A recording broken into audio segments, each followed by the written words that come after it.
Hey, welcome everybody. Simon Rosenberg from Hopium Chronicles, and one of our periodic get-togethers with people doing amazing things here in the Democratic Party. I'm really excited to have the new dynamic, inspiring chair of North Carolina, the Democratic Party of North Carolina, Anderson Clayton, with us tonight. And just before I turn it over to her, just some Hopium business. You know, we are now making the turn to 2024. We had a remarkable year in 2023 as Democrats. We won all over the country. We took things away from Republicans. We expanded and grew. We took away the Wisconsin Supreme Court seat. We took away Colorado Springs and Jacksonville, Florida. We took away the State House in Virginia. We took away mayoralties all over the country, school boards all over the country. We took away a bunch of seats in New Jersey.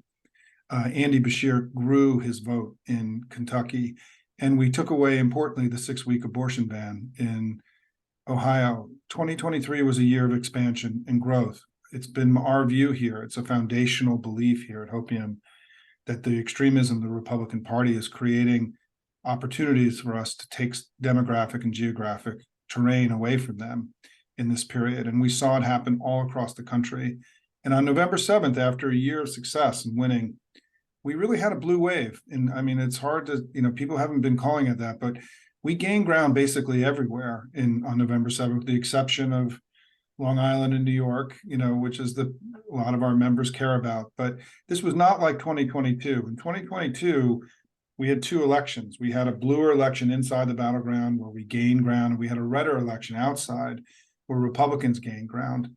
They didn't gain ground anywhere in 2023. We gained ground. It was a blue year for us. And it's a reason why I'm so optimistic a central reason why I'm so optimistic about 2024. Our community over the next few weeks will be talking about what we're going to do together in 2024. We played an important role in Wisconsin. We played a minor role, I would say, in Ohio. We played a major role in Jacksonville, Florida, and we played a major role in Virginia. And so we're going to be launching a conversation about what we're going to do together, what we're going to focus on.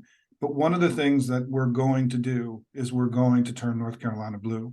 This is going to be an incredibly important focus of this community over the next 11 months. And so I'm really excited that we can kick off the beginning of our thinking about what we do together in 2024 with what to me is the most important battleground expansion state in the country, a place that's always been a little bit outside of our reach as Democrats over the years. For those of us who've been in this business for a long time, there are two states, Florida and North Carolina, that are these states that haunt us because we get so close and we can't always keep it. But joining us tonight is the field general of our efforts in 2024 in North Carolina, the new chair, Anderson Clayton, who is only 20. Are you still 25? Is that, yeah, you haven't turned 26 yet? The youngest chair in the country, somebody who I think is exciting and inspiring people all across the United States, certainly has been. I've gotten to know her a little bit, and I'm so impressed with her and her energy and her passion and her enthusiasm, not just for being a Democrat and winning, but also doing it in the right way. And we're going to hear about that tonight, organizing a party the way it needs to be from the bottom up, in the way that we have to reorganize our party in many ways, or the way that we're all doing together in this new grassroots era. So Anderson, welcome. Appreciate you being here tonight. And I just really want to give you the floor. I mean, tell us how you see things looking ahead to 2024. What happened in, I know you had some setbacks this year in North Carolina, unlike in a lot of other states, but give us a sense of where things are going, and then we'll get to Q&A in a little bit. Yeah, definitely. Hello to the community out there. Thank you all for joining us tonight.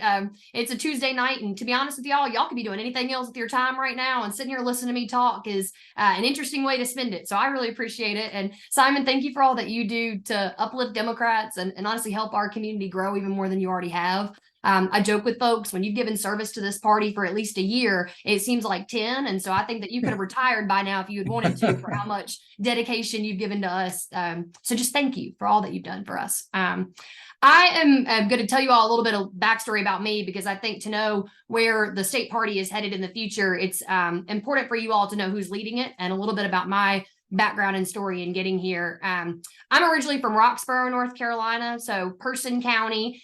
For those of you that are not geographically familiar with North Carolina, if you take Raleigh in the center of the state, which is our state capital, and you go about an hour north, you're going to hit us before you hit Virginia in Person County. And I grew up in North Carolina my entire life thinking I needed to leave and get out of rural North Carolina. And so I went to work on campaigns from Appalachian State University, which is where I graduated, in Western North Carolina in the mountains of 2019. I've worked on campaigns since then. I didn't even know that being a field organizer was an option until I went to school and I got to learn a little bit about the Iowa caucus and what it meant to go work out there every 4 years. And so I went to work for Kamala Harris's campaign in Iowa, and that is really where I found my love of rural organizing again. Got very invested in a little tiny town called Belle Plaine and learned from folks out there what it meant to be a rural Democrat. And for me, it means calling people out of the shadows. It's something that I think our party has really forgotten and ceded ground with over the last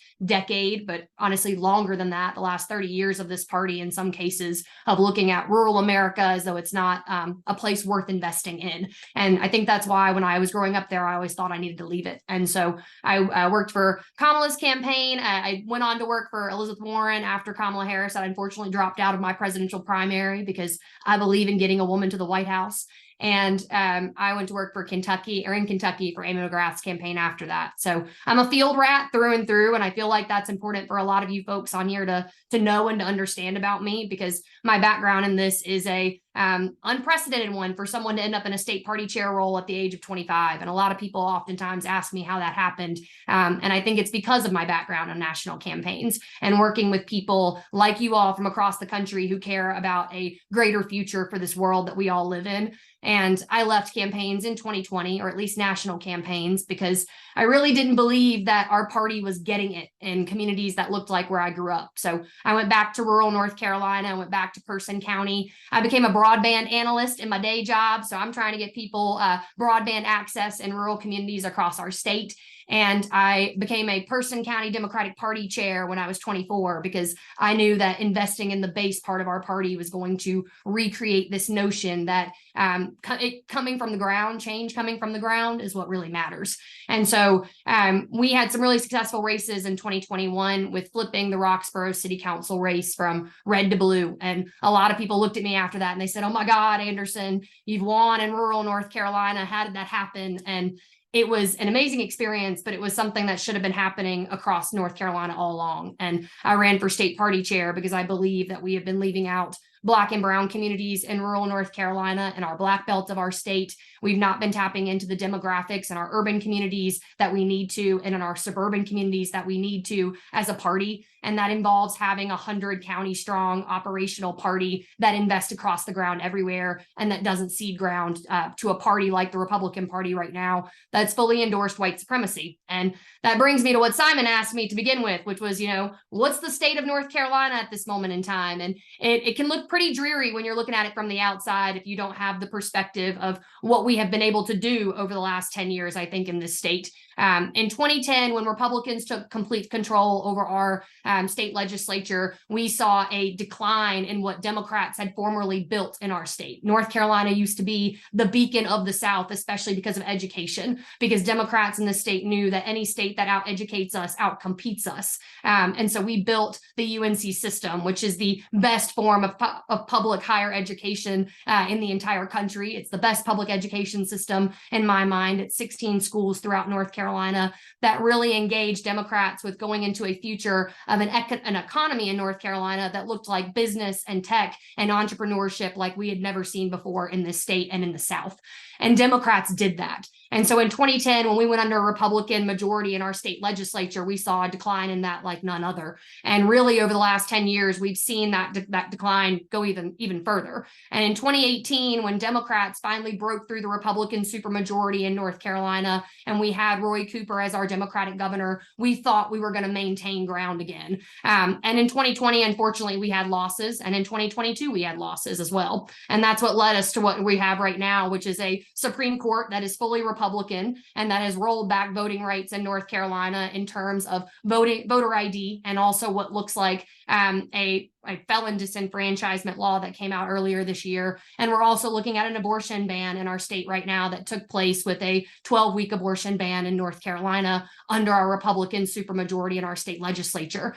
And I say that all to say it seems like it's doom and gloom, right? And for a long time in North Carolina, it has been. But I think what we are trying to do right now is recreate a future of this state that really, and a future of this party that really envisions everyone across it, which looks like organizing across all of our counties. When Simon mentioned the Democratic wins that we had over on November 7th, right, in for 2023, in Ohio and Virginia, we also had wins across North Carolina in places like Waynesville, which is in rural Haywood County, to Wrightsville, which is in New Hanover County in our eastern part of the state. And these are areas where we needed wins for Democrats. We swept the board with municipal races across our state because people know that North Carolina has the opportunity to come back if we're organizing everywhere. And so we're going to do that with our state house and Senate races to this cycle. And we have a plan to take back our courts by 2028 because we know that the future of North Carolina runs through our judicial system as well. So that's a lot. And then the short of it, to be honest with you, Simon, but I always tell people if it's a long story, don't make it short. So happy to take questions, happy to tell people more about the plans for North Carolina. Well, let me start off with a couple things. So next, unlike most of the other battleground states in 2024, you have a governor's race, and to help mobilize folks. Tell us the state. You also mentioned to me, I will say, by the way, everybody, in terms of polling, and if you read Hopium today, we've had 2 polls out just today that had interviews after the pause happened last week. And in one of them, Biden gained 4 points in a week in the Morning Consult poll, which is a serious poll.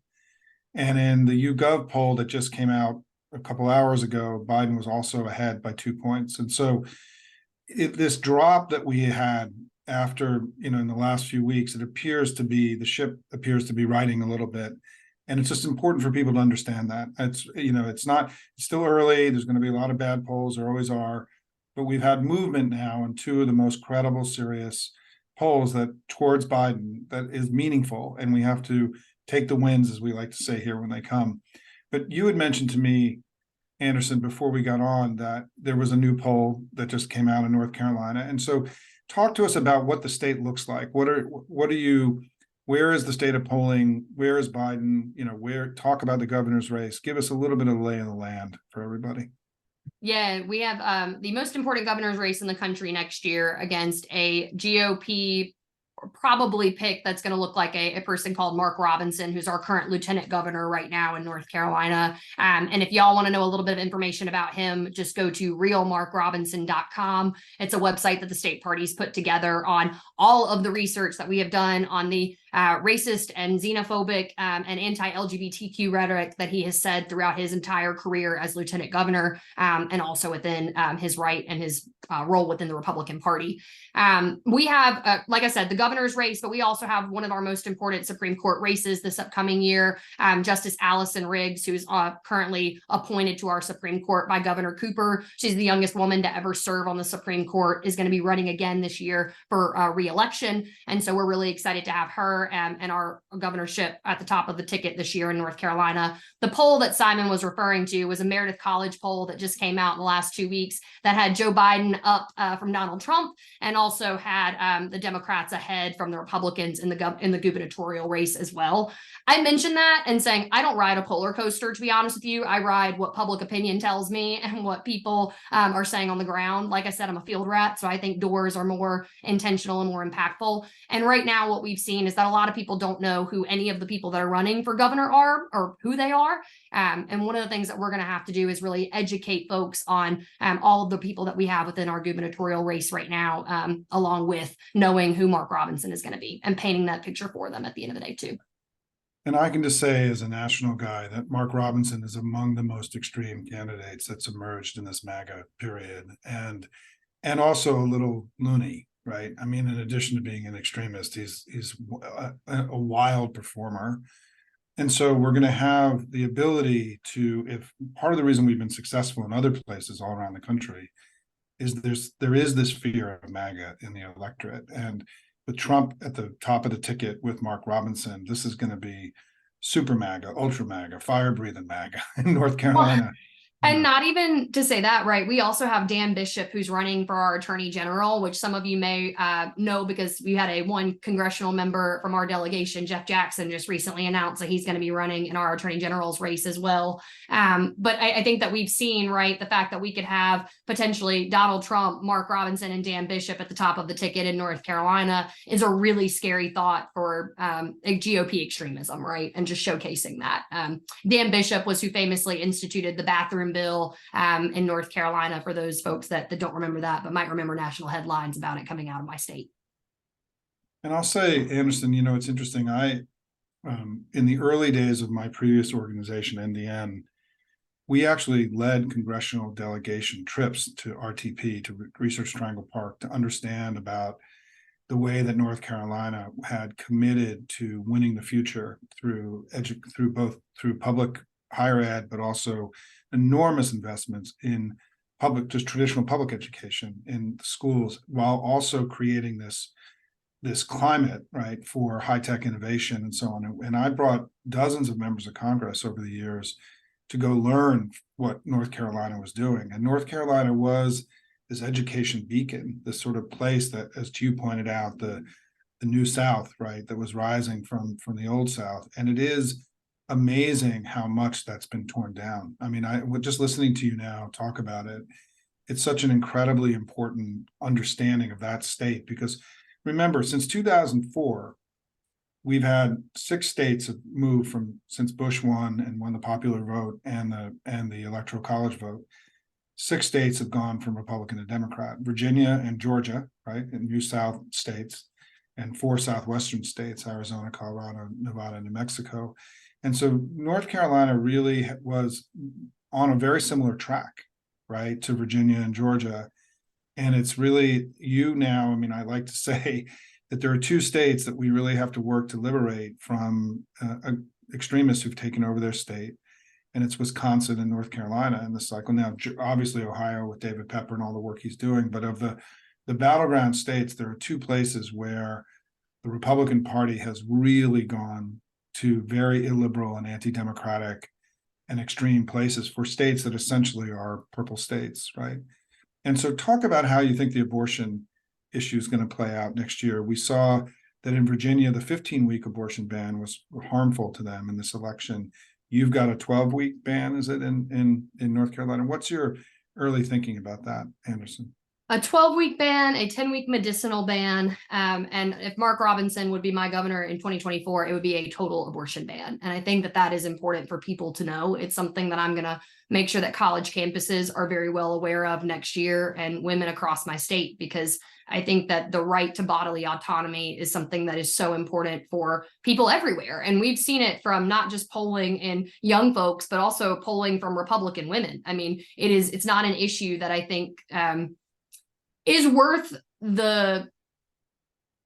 trifling with as much as Republicans have done to themselves, honestly. But I'm glad, because we're going to run on it, and we have to. Human rights is on the ballot in 2024 for young folks. And I think that the way that I'm approaching this everywhere is that it's, people look at me and they say, Anderson, what does abortion have to do with the economy? Because that's what folks are really feeling right now. They're feeling hurt in their pocketbooks. And I'm like, everything. Women's rights and reproductive freedom has everything to do with the economy. And whether or not women right now are able to work a job if they want to, and able to have a child when they choose to, that involves the economy in every way, shape, and form. And when people want to have a family, when people decide to do these things, they impact our economy. And I think that folks need to look at women as more than just what they have. And Republicans are going to hear that in our next election cycle more than ever, in my opinion.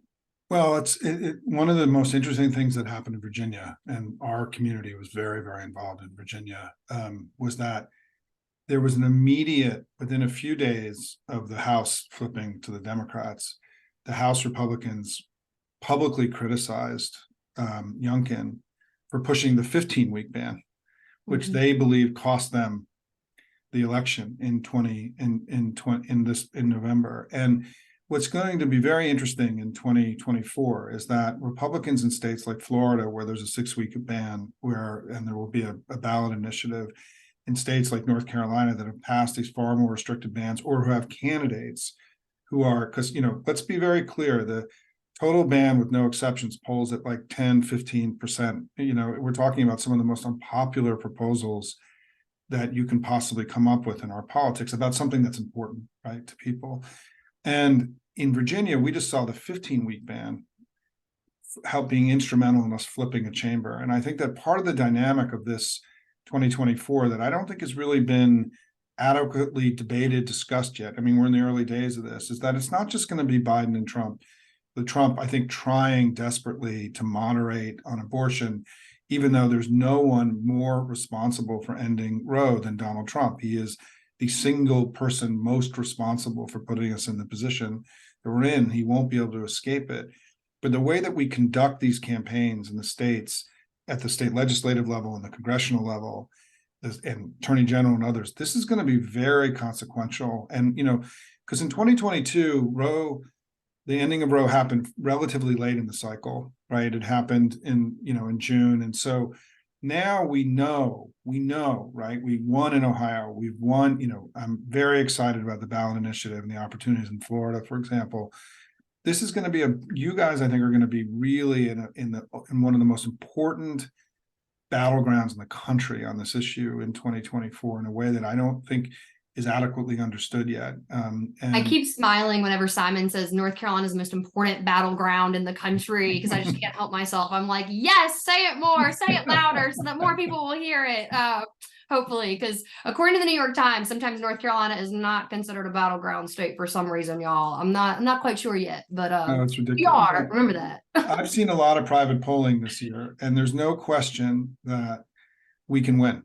There's just no question. I mean, will we win? It depends on whether we do the work and how well we perform. But there's no question that this is not a red state. It is a purple state, a slight lean blue state. Actually, I mean, we have a Democratic governor, right? We're an unorganized state, yeah. to quote Maxwell Frost, right? From his perspective of Florida, I think, like, to your point of the maps, and I've seen a couple people in the comments being like, do we have any chance of taking back our state house or our state senate this cycle? No, y'all, we're under Republican gerrymandered maps. They were not going to give us that. Can Republicans draw themselves a supermajority anymore on those maps with demographic shifts and how North Carolina has changed over the last decade? No.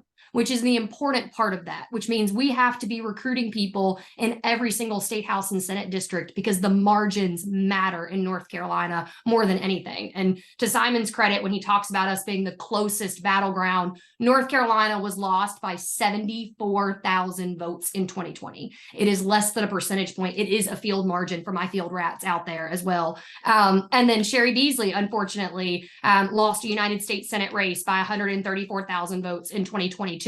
And when people look at me and they say, Anderson, where do you get 74,000 votes or 134,000 votes? College campuses, urban Mecklenburg County, and some of my rural areas that really have not been turning out because we haven't given them people to run up and down the ballot, and no one's been talking to their communities. And it's not rocket science in North Carolina. It's something that Barack Obama was able to do in 2008 because he had an infrastructure like none other here. And he didn't recreate the same infrastructure in 2012 because, unfortunately, no one ever runs the first time or the second time like they do the first time, right? Like a little bit statewide, nationally. Except Joe Biden. Joe Biden will. Except Joe Biden, and he's going to if we got anything to say about it. But in North Carolina, he might do it a little bit differently this cycle because we're going to win. That's the perspective there. But I believe that we've got to have people everywhere, and that requires a level of, we've got organizers that are already operating on the ground right now for the state party, 3 of them that have been hired already, and we're trying to make sure that we've got a coordinated campaign starting early here, because we know that we can't just show up 2 months before the election cycle knocking on folks' doors. We need to engage them now, and we did that with these municipal races, and we're going to keep doing it. So let me go into the chat and pull a few questions out that have come up from folks, and I'm not going to take any hand raised questions tonight. We're just going to stay in the chat. So first of all, how are you thinking about integrating the grassroots groups that exist? I mean, we have, some of the grassroots, I've spoken to some of those groups over the last 12 months. I mean, one of the things I've talked to Ken Martin about and Sam at the DNC is that we need to start thinking about modernizing the coordinated campaign a little bit to account for both state-based grassroots groups, but also national groups like Sister District and all the postcard groups and everybody else who wants to be involved. How are you thinking about that part as you head into 2024? I think there's never too many hands in the cookie jar, and that's kind of what I have given the idea for North Carolina in 2024. So I want it all. And like I said, those 3 organizers that are on the ground. I don't know if I can type something into a chat box, but I'm happy to put a link in there to our Mobilize. Any volunteers nationally that want to get involved in North Carolina and want to start making phone calls tomorrow, we'd love to help you be able to do that. And postcards, we'd love to help you get connected with local county parties who could really show you where they would be most valuable to them. Because I think what I want the national apparatus to be able to do is really have a local apparatus that can tell you where your efforts are best pushed and really best utilized. Because I know that some folks, when outside volunteers come into a state, sometimes are like, well, this wasn't the best experience for me. And this really I don't feel like I did anything on the ground either. And we don't want people coming out of this election cycle with that feeling. Anderson, one thing you may want to think about is you may want to have a designated person at the party who really is the interface with all of the national groups to help make sure that when they're making decisions about, the remote phoning and remote texting and the postcarding and everything else, that you've got a person. And because also they're going to want you to come speak to them, right? You're going to be given an opportunity. I speak to 2 or 3 groups every week, and have been since January. And so I think that you'll be a rock star in this emerging grassroots community. And I think so we can talk about it. And what I'm going to do in the follow-up is anything you want me to send to anybody, it will go out in the Hopium email tomorrow. And I will say, everybody, that one of the things we learned in Virginia is that for the first time, I created an ActBlue site where we directed Hopium money to just 6 state legislative races. We raised over $200,000 in 12 days or something.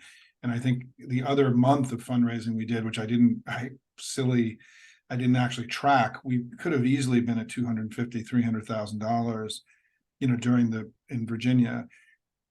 I've created an ActBlue page so the Hopium community can give to North Carolina and support Anderson's efforts. Now, all of you may have other ways of going in, and you can go directly to the party too.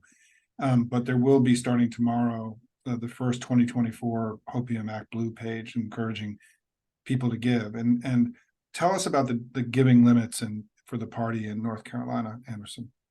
You can give unlimited amounts to the NCDP.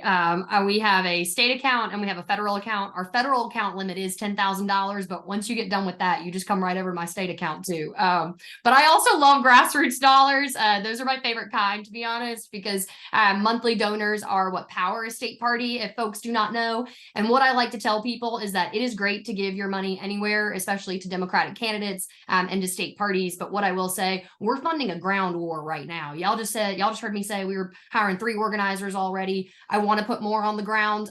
Someone in the chat box asked about, what does the plan look like to have that boots on the ground effort early? It means getting people in our house to be able to help do that. So we have Brittany Louder, who's our Eastern North Carolina organizer, Michael Creccia, who's our Western North Carolina organizer, and Daniel Franch, who's our Piedmont organizer. And I'll make sure Simon has all the information, because I see folks in the chat box saying, I'm in Wilmington, I'm here. And I want to make sure that y'all get connected with your county parties if you're not already, but also your local organizer if you're not already too. Great. And talk about the youth vote in North Carolina. You talk about a state that's unorganized. I mean, you've got this massive youth population in North Carolina. Talk about what your thinking is about that, Anderson. I do. I want to use what Democrats gave me. Dang it, Simon. I think that the UNC system, like I said, it's a 17 institution system. 16 of those institutions are college campuses. 6 of those are HBCUs. And so I think it's really, really important for us to recognize that Democrats have already given us an opportunity to be really creative about how we do youth outreach throughout the North Carolina. But we're also working on private schools as well. We're not forgetting places like Duke or High Point or Wake Forest. I got y'all. Even Campbell. We have a Campbell Young Dems chapter, which has been the most interesting thing in my life, because Campbell, for those of you that may know, it's a very conservative university, to be honest. But what we're going to be doing is making sure that our youth auxiliaries are a powerful part of the state party this year. They're the official youth arm, which means that our college Dems, our high school Dems, and our young Dems. So young Dems are anyone below the age of 35. High schoolers, obviously folks still in high school, and college Dems are anyone in college right now. But making sure all of those youth auxiliaries are really, honestly, actively recruiting people to be part of them, because county parties and even the state party right now, it's a place where young people need to be honestly organized by young people. And I say that often, and I think it goes unnoticed sometimes about how we actually have these youth auxiliaries in place with parties. And if we give them the resources and the time and the attention that they need, they can really create a lot of really cool things. And so our college Dems right now are working on getting or making sure that every student ID across all 116 campuses in North Carolina have valid college IDs that are able to count for student IDs when they go vote, because voter ID is got re-implemented in North Carolina for municipal races this year and for 2024 next year and going forward. And so our college students are working on making sure that those IDs got approved, which has been a big challenge for them. But they had 56 schools that got approved in the first round. And so all of our public universities and HBCU campuses were able to use their college IDs to vote in these municipal races. And we're working on the other 50 some or so that are left over right now too. And our college Dems are leading that effort, and we couldn't do it without them. So we would love to have you join those college Dems chapters, help you form one on your college campus or university, get you involved with the teen Dems. There was a comment in the chat box too that was asking about how we're registering high school students right now. I'm really trying to engage with not professors, my God, but teachers in high schools, and honestly nonprofit organizations too that can do some of that work in a more nonpartisan capacity, because I understand it as well from a school perspective, and not a university one necessarily, but a school perspective, that needs to be done in a little bit more of a, you can register anyway, but having a Teen Dems chapter at that school is going to be really, really helpful to making sure that happens, and that early registration is utilized better. Well, and I'll say that one of the nonprofits you should be looking at is the Civic Center is doing remarkable work around high school voter registration. So as We Can Vote, You Can Vote in North Carolina, Yeah. and a couple other really good groups that are out there. And we're trying to make sure that that we know where they're doing their work at, because it's important. And I would say too, something I should mention with Youth Vote, I'm not just targeting college voters. And I think for young folks, and that's important, I recognize there's a whole host of young people that went to community college or did not go to college, and they're also a part of this. And a big demographic that the party in general is missing right now are the like 27 to 40-year-olds, because they're having kids or they are in their careers and they've got 50 million other things to do besides politics. I think we need to bring politics to people. And some of my county chapters have been the best at that, with doing like brewery nights or just trying to do more socials and events to really make the party feel like an organization and something that you should want to spend time with, because we need that too as human beings, and especially for younger folks that are trying to find more professionalization networks and ways that we can really help build that into the party is something that we've got to do for that age demographic. Well, and people should be aware that historically in the South, the Young Dems were always a very strong institution. It's really, in some places, college Dems, or, there's now high school Dems, teen Dems, but historically in the South, there was a very strong, the Young Dems have traditionally been a very strong organization in Southern states. We saw that in Virginia. I mean, I was working in Virginia. The Young Dems there were very effective in Virginia and very well organized and did a great job. And we had very good youth performance in the places where we targeted in Virginia, by the way. And I do want to credit Eve Levinson, who I know who's now the National Youth Director for the DNC, who really rallied the national youth groups to come into Virginia in a way and to really help push our performance there in ways that are very promising and encouraging for what we're going to be able to do in 2024. I know that Eve's a buddy of yours, and the DNC is starting to make significant investments in the youth program for next year, and I'm optimistic about it. Yeah, no, Eve's wonderful. And so is Matt Royer, who's the Virginia Young Dems president. Yep. He's an awesome guy. I raised a bunch of money for them. And by the way, I've gotten to know Anna Rios a little bit, and I from the Young Dems in North Carolina, and we're going to be helping her a little bit with some of the she was very interested in the Hispanic vote in North Carolina, and I'm going to connect her with some of the national Hispanic operatives that I've worked with to help both give her some thoughts and ideas, and maybe even a little bit of money along the way. But she's terrific, by the way. I've gotten to know her a little bit. Let me just go into anything else you see in the chat, Anderson. You're looking in there. Is there anything? I want to answer every single one of these questions. So I'm like, I'll take them one by one, honestly, Simon, if you want me to, and just be like, oh, this is a good one. But it's fun because there's a lot of really good questions. Yeah, I mean, I think she's covered. A lot of this. I mean, what's important. Let me just say that for those of you who are not from North Carolina, or even those of you who are in North Carolina, there's only one way to do this, really. I mean, the way that Georgia and Arizona went from being lean Republican states to lean blue states was through organizing and people who, Stacey Abrams was the leader of a movement in Georgia, which expanded the electorate and created more Democrats and just went out and created a 24/7, 365 party that was out doing the work all the time. The same thing happened in Arizona. There's really, for all of you around the country who may be in red states and red communities or lean red, there's only one way to do this, right? You got to grind it out in the way that Anderson is talking, because it's how we've done it in other states. And it's so the reason I wanted to have her kick off our 2024 program is that this is real, right? Like, this is a real thing. This is a serious new effort that is like what Ben Wickler's done in Wisconsin and like what we've done in Georgia and Arizona. And I think we can get this done in North Carolina in 2024. Anderson, you want to address any of the questions here? I was going to say, the one question that's a really good one, I think, is the union question. Are we partnering with unions right now? What does that look like? North Carolina, something that I think is interesting to note about Bidenomics, because folks oftentimes ask me, they're like, you're 25, how do you talk about Joe Biden?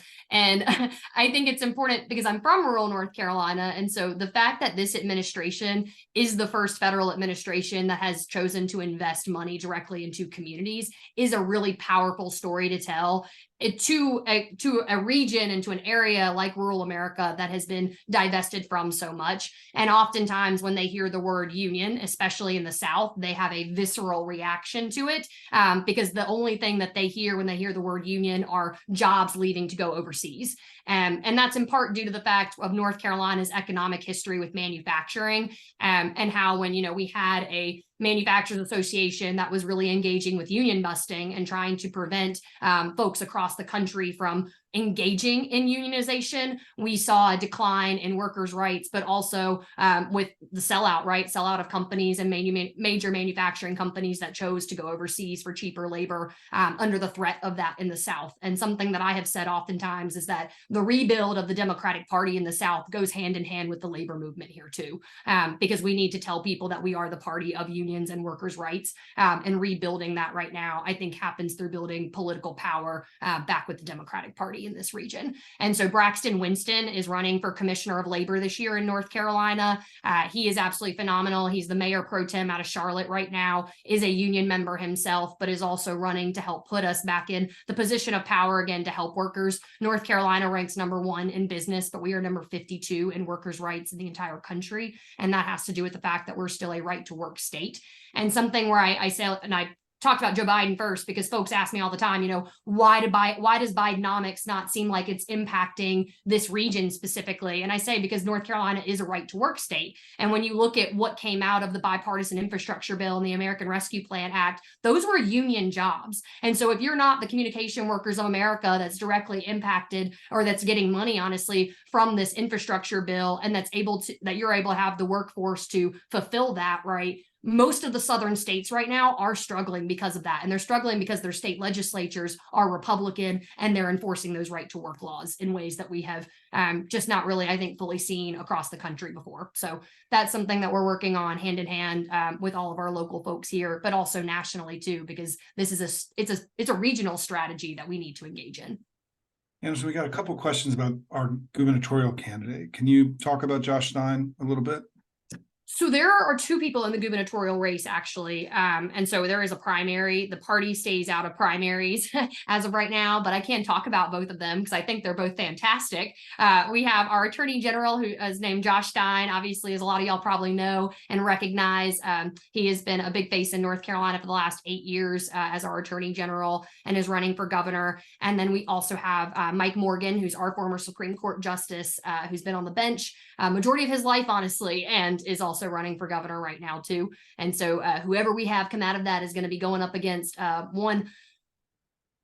I feel like I can't cuss, Simon, but hellacious candidate of the Republican Party, excuse it, but it's there. And it's just someone that I think is going to have a lot of ammunition to go against, right, in every way.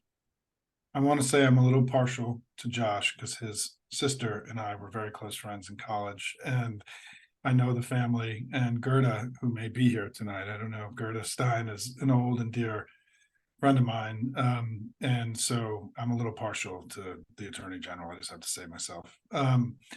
Anything else before we go? I mean, is there any final closing comments or thoughts? I mean, we've seen a lot of the questions have been great, and we do have a lot of North Carolina people on tonight. It's terrific. I mean, it's been great to see that. I know you've got a big following, Anderson, you know.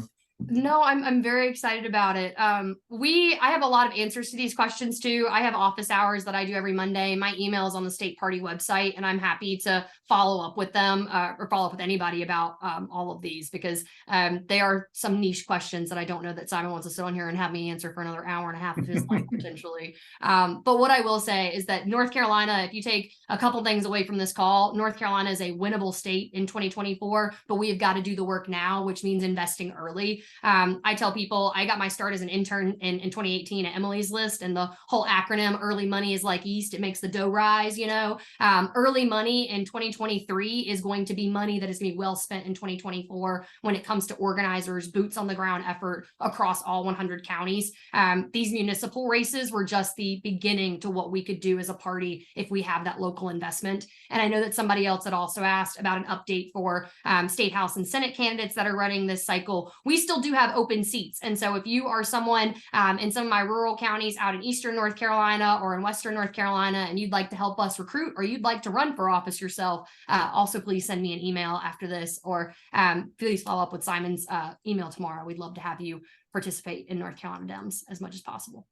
Well, listen, Anderson, it is a weeknight, and I know how hard you work, and I just want to thank everybody for being here tonight. I mean, this really matters. I mean, I think what's exciting about this event and this discussion is that 2024 has begun. I mean, it's time now. We did what we needed to do in 2023. We had a great year. We had a terrific election in 2022. I think we're going to have I think we're going to win in 2024. I think we're going to flip the House. We're going to win the presidency. I think the Senate is going to be an incredible scrum. But to me, that this state is so important, not just because it's the next one up, it's because of what the Republican Party has done. And we have to come, the Hopium cavalry, as I call it, as we've been calling it, needs to come in here for the good people of North Carolina to help liberate them from what is among the most effective and extreme set of Republican leadership in the entire country. It's not who North Carolina is. It's not what the state has been. And we need to help Anderson and partner with her and do all the things that she needs to do next year to bring home a big win for us, not just for Joe Biden and the country, but for the people of North Carolina who deserve so much better than what they've been given in recent years. And so it's great to be here, Anderson, with you. I really appreciate it. All of you, there will be an email out tomorrow with follow-up materials. And I know that, you know, we'll have Anderson back next year at some point, but don't be shy. And if you want to, for all the grassroots leaders across the country, please invite her to come speak to your groups. I mean, this is going to be one of the big states. And let me just make one other point about North Carolina. You know, we have Democratic governors in Michigan and Pennsylvania and in Wisconsin and in Arizona now, thankfully. And we have a long history of great organizations in Nevada, for example, another one in Georgia. We've had great victories there. To me, North Carolina is the place that if you've got a marginal dollar, a marginal call to make, a marginal, you know, the place to go, it's the place where your money and your work can make the biggest difference in 2024. And so we're going to be investing very heavily here as an organization, and we're really looking forward to partnering with you, Anderson, all along the way. And please let us know what we need to do. I mean, give us our, you know, put us in, coach. Tell us what we need to do. If you need stuff from our community, please don't be shy. And good luck with everything. Thank you so much, Simon, for this platform alone, because I really have. I found so many people from NC in the chat box. Please feel free to email me after this and get involved with the state party. The other thing I'll say, if anybody on here is from Chicago, we're going to be there on December the 12th for a fundraiser. So we would love to have you all there with us. And we'll make sure that Simon has that information too. But I'm very excited to bebop around and try to share the story of the South that we are recreating with everyone. So thank you, Simon, so much again. Thanks, Anderson. Good luck with everything. Thanks, everybody. Take care. Bye, folks.